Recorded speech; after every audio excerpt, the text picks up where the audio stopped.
Hey YouTube, NakdChimichanga.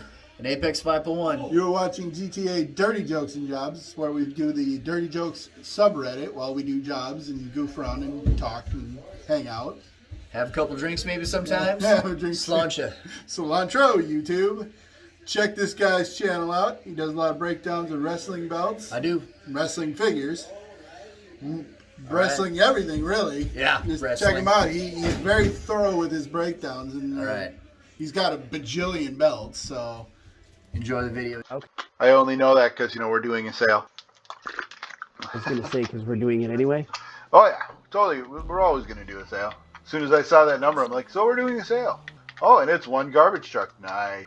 Nice. All right. Butt lover. Guess who's driving? Well, of course, Little Prick's truck. You're going to be driving while I read the joke. I'll drive Little Prick. I'm going to find another story about a guy who is, ignorant to the idea that he's a sexual predator. Golly, no kidding. I can't believe I hope that dude was absolutely ace. I can't believe he typed out that story and at no point saw the fact that he was basically sexually harassing her. Dude, I can't believe he posted it. Sexually assaulting her and posted it and, and defended it. Like, I'm sorry, you had feelings, so therefore you could touch her? He posted a picture of this chick's tits. No, he didn't post the without picture. her knowing while she was asleep. He didn't post the picture of the tits. He just posted a story admitting that he took the picture. Dude. He didn't answer anybody's comments either, so no one knows if he actually deleted the pictures or not. But every single person was like, you should delete those pictures. And I'm gonna go ahead and say he didn't, because if he thought for 1 second it was okay to do it in the first place, he's not. I don't think so. Keep those for his own enjoyment, the sick fucker. And at this point, he should be just telling her, I'm just gonna send you your shit in the mail. Because the fact that he still has her hoodie and her phone, like, no, a decent person would have been like, I can either meet up with you in public to give it back to you or I'll mail it. Yep. I guarantee you he's holding on to that hoodie in hopes that she'll come back to get it and talk to her about it. Because there's just no way in hell. Nothing much to talk about, really. Right. Well, I mean, in her mind, obviously. In our mind, obviously. But in his mind, I'm pretty sure he thinks saved that. Yep. I hate uphills so bad. This admittedly is a joke stolen from Family Guy. Well, I'm into it. This older woman meets this young, good-looking guy at the bar and invites him over to her place. She is nervous about how tight her vagina will feel if they possibly have sex. So she stuffs a folded piece of bologna in her vagina to make it seem to be tighter. Well, they do wind up having sex, and in the morning, the woman wakes up to see the man is gone, but he left her a note in her bathroom. Thanks for the great evening. I had a good time, and you were amazing. P.S. Your vagina is in the sink. Okay, that's a little funny. It must be one of the newer episodes that I haven't watched yet, because I've never seen that joke on Family. Nope, me neither. And I'm about 2 seasons behind on the new stuff, because, I just haven't taken the time to watch it. Sure. Because, someone won't let me watch things I like. Hi-yo. That might be. What do my weed and the girls I fuck have in common? Oh, no. I grow my own. Well, half of that joke makes sense. I was going to say. How do you grow your own women? That sounds like a grooming joke. Yeah, no. Oh my god, I didn't think of it from that angle. This man's literally... Yeah, dude. This man's literally having babies and fucking them. Hopefully not his children.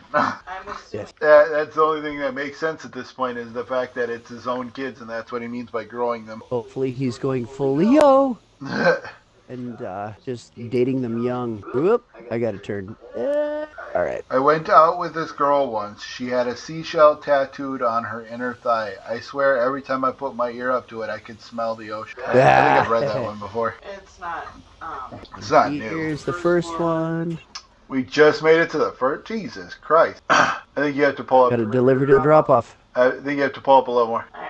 There you go. I think you need to pull up like... Oh, I got to do it. Oh, you got it. Okay. Well, then never mind. The hell do I know then, huh?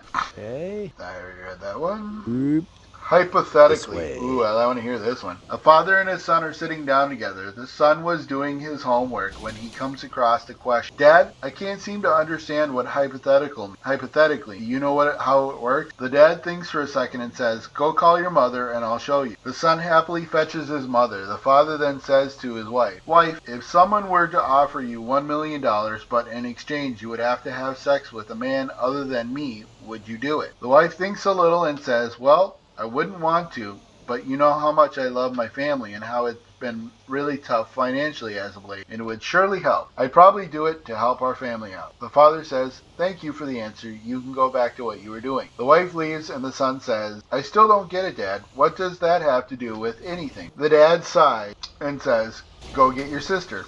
The son, slightly confused, goes and gets his sister. The father then turns to his daughter and says, sweetheart, if someone were to offer you $1 million, but you would have to have sex with a random man you don't know, would you do it?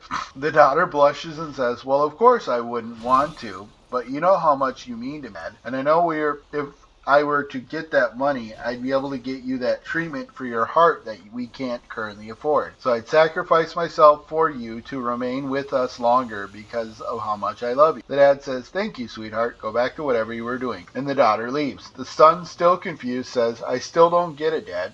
What are you trying to get at? The dad sighs and says, son, hypothetically, I have a new heart and our family is worth $2 million. In reality, however, you're the son of a whore and I'm a father of a prostitute. Hoy, that was a journey. Are you there? Yeah, I'm here. Oh, you were like really silent. So I was like, did he disconnect? What the hell happened? No, I'm listening to the joke. It was a long ass joke, but it was good at the end. Yeah. I'm married to a whore and the father of a prostitute. I love it. Good joke, but too long. That is why I like one-liners. Straight and to the point. A la Rodney Dangerfield, Dice Clay, Andrew Dice Clay, but okay. Rapid fire quick jokes versus a story. Just my humble opinion. Uh-oh. Somebody pointed out the ECT bot. Used the wrong shorthand when trying to say etc. I was like, what? What did he correct? Oh, it's just the wrong etc. Because he said ECT instead of ETC. The dry cleaner. Ooh.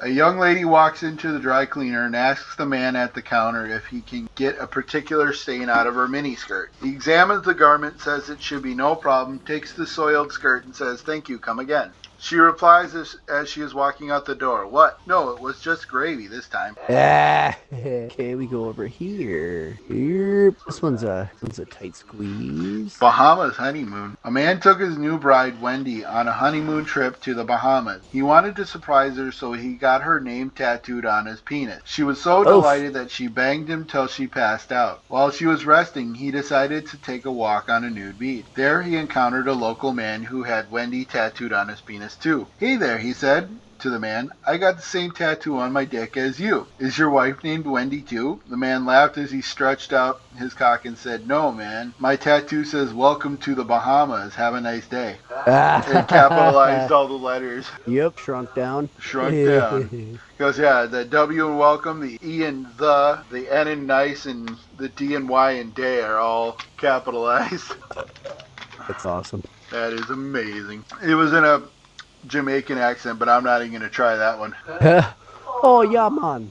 I got my brother-in-law's name when drawing for the Christmas gift swap, trying to think of the funniest, most embarrassing gift to give. Giant horse dildos have been popular gifts in past years, so looking for something a little more. Oh, that's not even a joke. That's just somebody asking for advice on what to get a brother-in-law. Oh, good grief. Are you kidding? See if I can get in here. Almost, but not really. Okay. Fake lottery tickets attached to a gift are epic. Uh-oh. Well, Andy always says this. Well, there you go. You sold it. Woo! I have 324 grand. I made 36 grand. All right, I guess let's go get fill my cocaine back up. My cocaine. I guess.